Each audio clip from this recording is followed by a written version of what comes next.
இந்த முதல் ஒரு வருடம் ஒரு பெரிய முக்கியமான மைல்ஸ்டோன், குழந்தை பருவத்திலேயே முக்கியமான ஒரு காலகட்டம். ஸோ போஷாக்குங்கிறது குழந்தைக்கு அத்தியாவசியம். போஷாக்கு இன்மையினால் அவதிப்படுற குழந்தை முதல் ஒரு வருடத்திலே அது ஆயுசுக்கும் அப்புறம் போஷாக்கு கொடுத்து அதை சரி பண்ண முடியாது. அதனால குழந்தையோட உடல் ஆரோக்கியம் முதல் ஒரு வருடத்திலே ரொம்ப ரொம்ப ரொம்ப அவசியம். ஸோ அதனால அந்த வெயிட் கெய்னிங் அந்த சார்ட் படி இருக்கா, அதோட வளர்ச்சி படிகள் மைல்ஸ்டோன்ஸ் சரியா இருக்கா அப்படின்லாம் நீங்க கான்ஸ்டன்டா ஒரு கைடன்ஸ் ப்ரோக்ராமோட ஃபாலோ பண்ணணும். ஏன்னா இது ஒவ்வொரு குழந்தைக்கும் மாறுபடும். உங்களுக்கே ட்வின்ஸ் இருந்தா கூட அது அந்த ட்வின்ஸுக்கே வித்தியாசப்படுறதுக்கான வாய்ப்புகள் இருக்கு. அதனால அங்க ஒரு எக்ஸ்பர்ட் ஒப்பீனியன் கண்டிப்பா தேவை. ஏன்னா நீங்க பேரண்ட் கிடையாது, நீங்க ஒரு ப்ரொஃபஷனல் பேரண்ட் ஆயிட்டீங்க. அதுக்கப்புறம் நீங்க அதுல அந்த ப்ரொஃபஷனலிசம் எப்படி வெஸ்ட்லாம் இருக்கோ அதே மாதிரி நீங்க அதை கண்டினியூ பண்ணிக்க வேண்டிய அவசியம் இங்க இருக்கு. ஏன்னா அதை பாதியில விட்டுற முடியாது நீங்க. ஸோ அதனால இப்போ அந்த வளர்ச்சி படிகள்ல குழந்தை குப்பர்த்திக்கிறதுலேருந்து, குழந்தை சில வார்த்தைகள் சொல்றதுலேருந்து, அந்த குழந்தை ஒரு பொருளை பிடிப்பதிலிருந்து ஒவ்வொன்றும் ஒவ்வொரு ஸ்டேஜ்ல டிட்டர்மைன் ஆகுது. ஸோ அந்தந்த ஸ்டேஜில் பல் வளர்றதுலேருந்து சாலிட் பறக்கிறதுலேருந்து இந்த முதல் வருடத்துங்களை ஆல்மோஸ்ட் இந்த குழந்தை தாயிடமிருந்து எல்லாமே கத்துக்குது நேச்சுரலா இருக்கிறதுல. இப்போ கொஞ்சம் தாய் ப்ரொஃபஷனல் ஆகணும் என்ன சொல்லியிருக்கேன்னா, பொது அறுவை தகவலில் இந்த குழந்தை குடிக்கிற போது மூளைத்திறனையும் என்ன பண்றோம்னாக்கா படிக்கும் திறனாக மாற்றுவதற்கு இந்த குழந்தை எப்படி இருந்தாலும் படிக்க வைக்க போறோம். புத்திசாலித்தனம் மாத்திரம் போதும் இந்த குழந்தைக்கு, என் குழந்தை நல்ல பயங்கர புத்திசாலியா இருந்தா போதும் அப்படின்னு சொன்னீங்கன்னாக்கா அன்கண்டிஷன்டு சைல்ட்ஹுட் லிவிங். எப்படி காட்டுல சிங்கத்தெல்லாம் விட்டுறோம், அது நல்ல இஷ்டமா போய் விளையாண்டு அதோட மூளைத்திறன் ஜாஸ்தி இருக்கும். இப்போ காட்டுல இருக்கிற சிங்கத்துக்கும் ஒரு ஜூல இருக்கிற சிங்கக்குட்டிக்கும் பாத்தீங்கன்னாக்கா நிறைய வித்தியாசம். 30% காட்டுல இருக்கிற சிங்கக்குட்டி பெட்டரா வரதா, புத்திசாலித்தனம் ஜாஸ்தி இருக்கிறதாக ஆராய்ச்சி. அதே மாதிரி ஒரு குழந்தை வெளியில நிறைய பம்பார்டட் அந்த நிறைய நிகழ்ச்சிகளுக்கு குழந்தை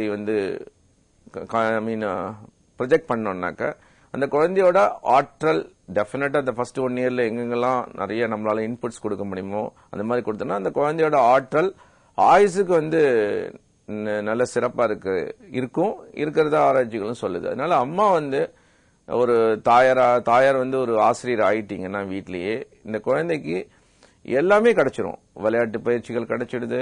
விளையாட்டு பயிற்சிகள் மூலியமாக புத்திசாலித்தனத்தை சென்சோரியல் ஸ்கில்ங்கிறோம், மோட்டார் ஸ்கில்ங்கிறோம், இந்த மாதிரி நிறைய ஸ்கில்ஸ் நீங்க வீட்ல என்கேஜ் பண்ணி அந்த வீடே என்ன பண்ணணும்னாக்க குழந்தைக்காக பிளான் பண்ணி ஒரு அந்த ரூம் எப்படி நீங்க பெட்ரூம், கிச்சன், ஹால்ங்கிற மாதிரி இது சைல்ட் ரூம் அப்படின்னு ஒன்னு கிரியேட் பண்ணணும். அந்த கிரியேட் பண்ணா நீங்க அதுல எந்த விதமான ஒரு குழந்தைக்கு சேஃப்டி தான் தெரியாது, பாக்கி எவ்ரிதிங் குழந்தைக்கு எல்லாமே தெரியும். அந்த குழந்தைக்கு டேஞ்சர், இந்த சேஃப்டி, எலக்ட்ரிசிட்டினா அது ஒரு ஷாக் அடிக்கும் அப்படின்னு அந்த ரிஸ்க் எடுக்க முடியாது. தண்ணி இருந்தா கீழே, அதனால கிணறு இருந்தா என்ன பண்ணணும்னாக்கா அந்த குழந்தை கிணத்துக்கிட்ட போனா நம்ம யூஸ்வலா என்ன பண்ணுவோம், நிறுத்துவோம், போய் பிடிப்போம். அது செய்யக்கூடாது. குழந்தைய கண்டிஷன் பண்ணீங்கன்னா அங்க அது கியூரியாசிட்டி. அதுக்கு பதிலா அங்க கிணறு என்ன பண்ணலாம்னா வலையை போட்டு மூடலாம், ஸ்லாபை போட்டு மூடலாம். இந்த மாதிரி குழந்தை எதுக்கு அதுக்கு ஒரு எங்கெங்கெல்லாம் நீங்க தடுக்கிறீங்களோ அங்கெல்லாம் கியூரியாசிட்டி ஜாஸ்தி ஆகும். அப்ப தடுக்கிற போது சைக்கலாஜிக்கலா அந்த குழந்தையோட மூளை வளர்ச்சி ஒரு டைரக்ஷன்ல நம்ம மூளையோட அந்த போக்கு கண்ட்ரோல் பண்ணா இன்னொரு இடத்துல அதோட வளர்ச்சி குறைய ஆரம்பிக்கும். ஏன்னா மூளை வளர்கின்ற பருவம் 2 வயசு வரைக்கும் பிரகாசமா இருக்குன்னு சொன்னேன். அதனால அந்த சமயத்துல ஃப்ரீடம், பிரைவசி இருந்தா அந்த குழந்தைகிட்ட நீங்க திணிக்காதீங்க, என்வைரன்மெண்ட்ல வைங்க, நல்லதெல்லாம் வைங்க, அது கேட்ச் பண்ணும். அந்த குழந்தை கேட்ச் பண்ற போது அதை செய்யாத இதை செய்யாதன்னு சொல்லாம, இதை செய்யாத அதை செய்யாதன்னு நம்ம சொல்ல போற விஷயத்த அந்த குழந்தைகிட்ட நம்ம எக்ஸிபிட்டே பண்ணாம ஒரு கண்டிஷன் வேணும். அதே சமயத்துல அது குழந்தைக்கு கண்டிஷனா தெரியக்கூடாது. அப்படி இருந்துச்சுன்னா மூளை வளர்ச்சி அபரிமிதமாக இருக்கும், இந்த குழந்தையோட ஆற்றல் அபரிமிதமா இருக்கும். நாளைக்கு அடலசன்ஸ் ப்ராப்ளம் இந்த குழந்தைக்கு கண்டிப்பாக வராது.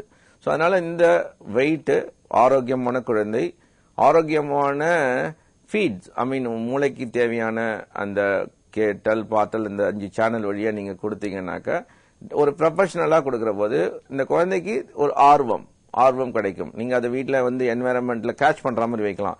ஒரு டாய்ஸ் குழந்தை கேட்கறதே கிடையாது. ஜெனரலா டாய்ஸ் டிஸ்ட்ராக்ஷன் இந்த ப்ராசஸ் ஆஃப் லேர்னிங் சொல்லுவேன். அதாவது படிப்பில் குழந்தைக்கு கவனம் சிதறும். ஆனா நம்ம எதுக்கு டாய்ஸ் வாங்கி கொடுக்கறோம்னா நம்ம வேலையை குழந்தை இடைஞ்சல் பண்ணுது அப்படிங்கிறது குழந்தைகிட்ட இருந்து தப்பிச்சுக்க நம்ம கண்டுபிடிச்ச ஒரு சாதனம் அந்த பொம்மை.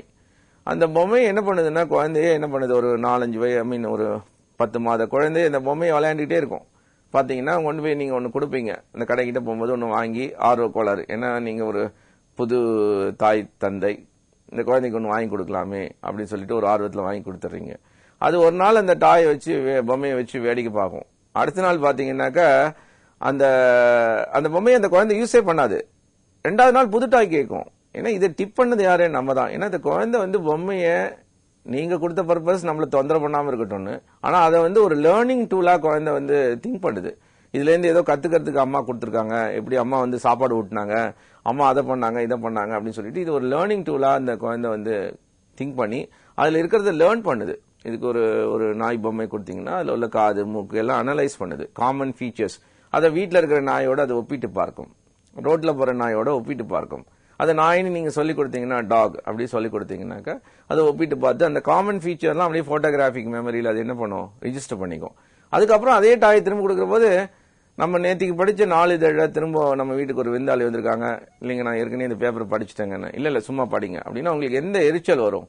அதே மாதிரி இந்த குழந்தைக்கு திரும்ப அதே பொம்மையை வீட்டில் இருக்கிறத எடுத்து கொடுக்கற போது அந்த குழந்தை அதை கத்துக்காது, இன்னொரு பொம்மைக்கு அடம் பிடிக்கும். ஸோ அதனால ஒரு பயிற்சியை நம்ம குழந்தைக்கு கொடுக்க ஆரம்பிச்சிட்டோம், அந்த மூளை வளர்க்க அந்த பயிற்சிக்காக ஏங்கும்.